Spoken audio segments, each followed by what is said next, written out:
La Genèse, chapitre 30. Lorsque Rachel vit qu'elle ne donnait point d'enfant à Jacob, elle porta envie à sa sœur et elle dit à Jacob : « Donne-moi des enfants, ou je meurs. » La colère de Jacob s'enflamma contre Rachel et il dit : « Suis-je à la place de Dieu qui t'empêche d'être féconde ?» Elle dit : « Voici ma servante Bilha, va vers elle, qu'elle enfante sur mes genoux et que par elle j'ai aussi des fils. » Et elle lui donna pour femme Bilha, sa servante.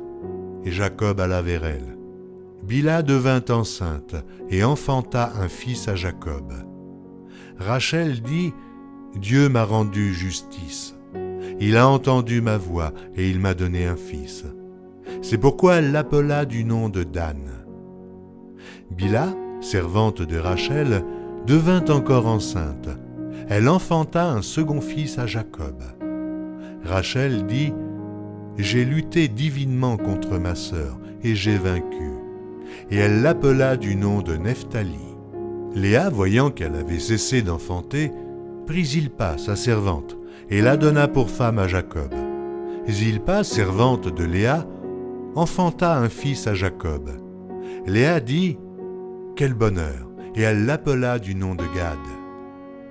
Et Zilpa, servante de Léa, enfanta un second fils à Jacob.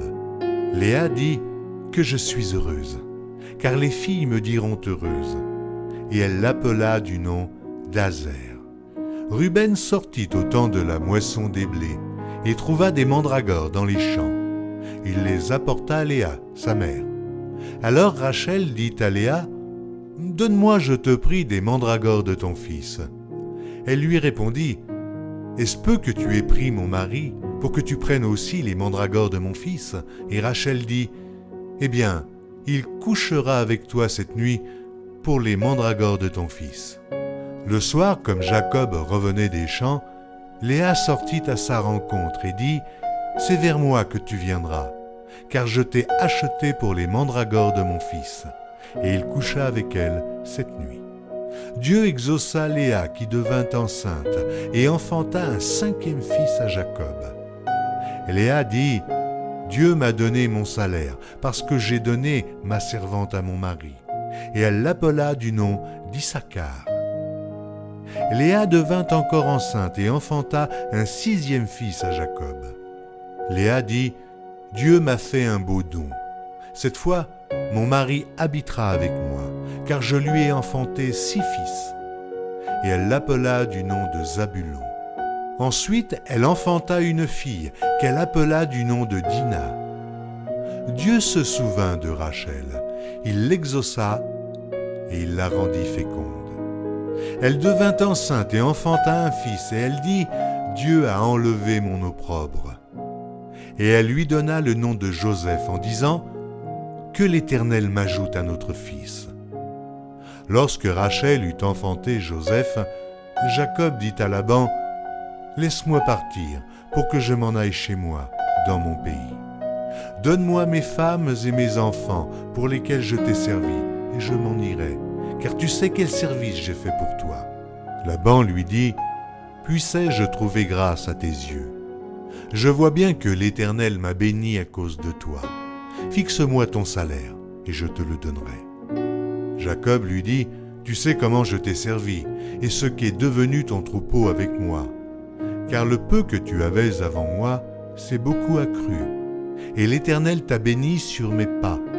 Maintenant, quand travaillerai-je aussi pour ma maison ? » Laban dit : « Que te donnerai-je ? » Et Jacob répondit : « Tu ne me donneras rien. Si tu consens à ce que je vais te dire, je ferai paître encore ton troupeau et je le garderai. Je parcourrai aujourd'hui tout ton troupeau. Mais à part parmi les brebis tout agneau tacheté et marqueté et tout agneau noir, et parmi les chèvres, tout ce qui est marqueté et tacheté sera mon salaire. Ma droiture répondra pour moi.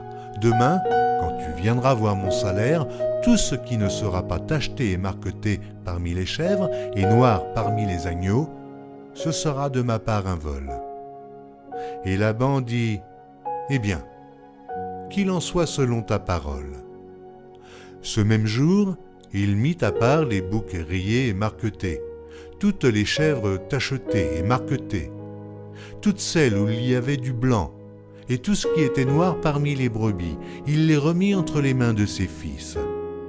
Puis il mit l'espace de 3 journées de chemin entre lui et Jacob.